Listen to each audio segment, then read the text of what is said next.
Hello and welcome back to Paradise Academy. So प्यारे दोस्तों, एक अपडेट में लेके आ चुका हूँ आपके सामने। एसएससी हमारे स्टाफ सिलेक्शन कमीशन यानी कि एसएससी ने जो कि एग्ज़ाम कराया था हमारे दिसंबर के मंथ में, 1 दिसंबर 2022 से लेकर 13 दिसंबर 2022 तक, जो कि टायर 1 एग्ज़ाम होता है, प्रीलिम्स इसको हम कहते हैं। तो इसका रिजल्ट यहाँ पे आउट हो चुका है।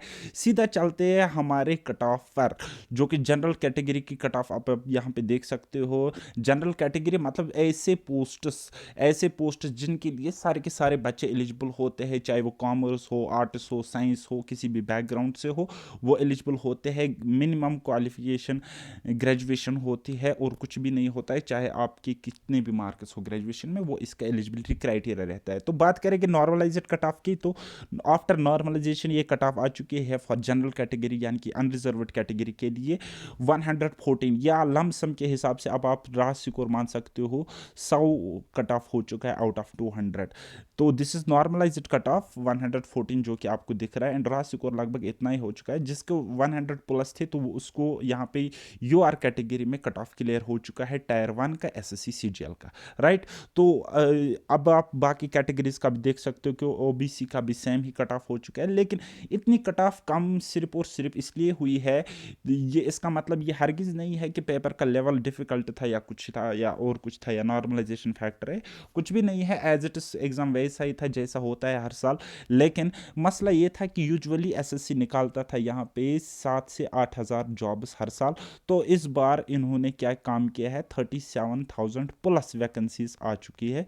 तो इसलिए ये 20 टाइम्स या 10 टाइम्स बच्चों को लेते, तो यहाँ पे कितने बच्चों को ओवरऑल टोटल क्वालिफाई कराया गया है, 3,60,432, यानी कि 3,60,000 बच्चों को क्वालिफाई कराया गया है। तो दैट इज़ वाई यही एक रीज़न है कि कट ऑफ इतना कम हुआ है, राइट।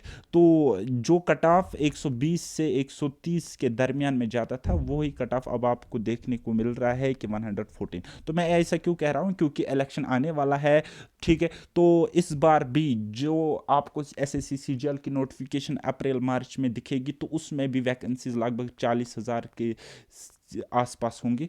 तो अब आप उसमें फॉर्म भर सकते हो। बाकी कट ऑफ की डिटेल यहाँ पे है। इसकी नोटिफिकेशन मैं कंप्लीट डिटेल्स में अपने टेलीग्राम चैनल पे डालूंगा, तो आप उसको ज्वाइन कर लीजिएगा। पैराडाइज एकेडमी से मेरा टेलीग्राम चैनल है, राइट। तो चलिए जी, अब लिस्ट 1 होता है हमारे पास यहाँ पे AAO, assistant audit officer and assistant accounts officer, जो कि ओनली गेजेटेड पोस्ट होती है हमारी एसएससी सीजीएल में, राइट। तो इसकी एलिजिबिलिटी क्राइटेरिया की बात करेंगे तो सारे के सारे बच्चे इसमें एलिजिबल होते हैं, लेकिन इसकी वैकेंसीज 1400 के आसपास, काफ़ी बड़ा नंबर है 1400 भी।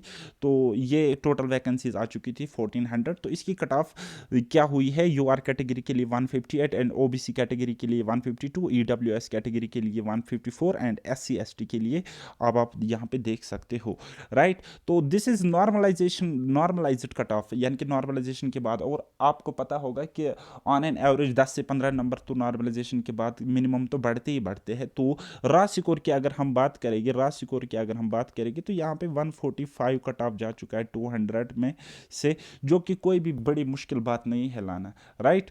तो यहाँ पे अगर हम देखेंगे टोटल बच्चों को 20 टाइम्स क्वालिफाई कराया गया है, लगभग 1400 के आसपास वैकेंसी है। तो 25,000 बच्चों को यहाँ पे क्वालिफाई कराया गया है, राइट। तो चलिए जो उसके बाद बात करेंगे हमारा जेएसओ यानी कि स्टैटिस्टिकल ऑफिसर या जूनियर स्टैटिस्टिकल ऑफिसर, जिसकी वैकेंसी इस बार बहुत कम आ चुकी है, 52 वैकेंसीज थे, राइट।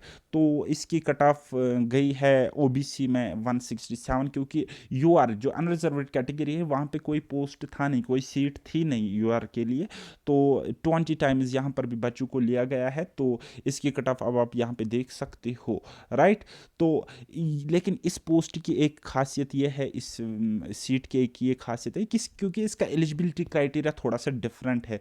तो मोटा मोटा अगर मैं कहूँगा तो आपके ग्रेजुएशन में स्टैटिस्टिक्स होना चाहिए, या फिर आपके 12th में मैथमेटिक्स वाले सब्जेक्ट में 60% से ज़्यादा मार्क्स होने चाहिए। तो क्राइटेरिया डिफरेंट होने की वजह से, और इसका एक एक्स्ट्रा पेपर भी देना पड़ता है, तो उस चीज़ की वजह से यहाँ पे जो कंपटीशन है बहुत कम रहता है। लेकिन वही बात है कि टायर 1 आप क्वालिफाई करो, बाकी फिर रास्ता खुला है, कंपटीशन बहुत ही कम रहता है। क्योंकि यहाँ से जो बच्चे ये इसको क्वालिफाई कर लेते हैं कट ऑफ, वो जनरल कैटेगरी से यानी कि बाकी पोस्ट्स में अच्छे अच्छे पोस्ट्स पे जाते हैं, तो ये सीट कहीं ना कहीं वैकेंट रहती है बाकी बच्चों के लिए जिनका स्कोर कम आता है। तो वही केस वही सीन रहता है हमारे डबल AO एग्ज़ाम में, क्योंकि इसका भी एक अलग से पेपर देना पड़ता है 200 मार्क्स वाला, जिसमें अकाउंट्स एंड इकोनॉमिक्स पूछी जाती है, राइट। तो बस इसकी डिटेल्ड नोटिफिकेशन या सॉरी ये जो रिज़ल्ट आपको है, और लिस्ट 1 लिस्ट 2 एंड लिस्ट 3, उसमें कौन बच्चे हैं उनके नाम वगैरह वो आपको टेलीग्राम पे मिल जाएगा। मेरे चैनल को सब्सक्राइब करना। और यहाँ पे मैं एक बात आपको कहना चाहूँगा, अगर आप JK SSB या अदर दीगर एग्ज़ाम्स के लिए तैयारी कर रहे हो जिनका अभी एग्ज़ाम का कोई सीन ही नहीं है, तो एक बेस्ट सजेशन मेरी तरफ से, बेस्ट एडवाइस मेरी तरफ से यह रहेगी कि आप SSC की तरफ शिफ्ट करो, क्योंकि अभी रिजल्ट भी यहाँ पे फास्ट आ रहा है, सब कुछ ज़बरदस्त फास्ट ट्रैक बेसिस पे हो रहा है, जो कि पहले नहीं था। अब चीज़ें सुधर गई है SSC में भी, ठीक है। तो विद इन 6 मंथ्स 8 मंथ्स में आपके लिए जॉब, आपके फैमिली के लिए जॉब होगी, या मतलब आपके हाथ में जॉब होगी अगर आप सीरियसली तैयारी करते हो तो, ठीक है। बाकी अब आप मुझसे पढ़ते हो तो VLW का कोर्स जिसने भी लिया था तो वो Tier 1 के लिए सफिशेंट रहेगा फॉर SSC CGL, राइट। तो बाकी आपको प्रैक्टिस करनी है। बाकी मेरे चैनल को सब्सक्राइब करना, मैक्सिमम शेयर करो इस वीडियो को, और मेरे टेलीग्राम पे मेरे साथ जुड़ने के लिए डिस्क्रिप्शन बॉक्स में आपको लिंक मिलेगा, उस पर क्लिक करना है, डायरेक्ट आप टेलीग्राम में मुझसे ज्वाइन हो सकते हो। मिलते हैं अब नेक्स्ट किसी वीडियो में, तब तक के लिए बाय बाय, टेक केयर, अल्लाह हाफिज़ और मेहनत करते रहिए।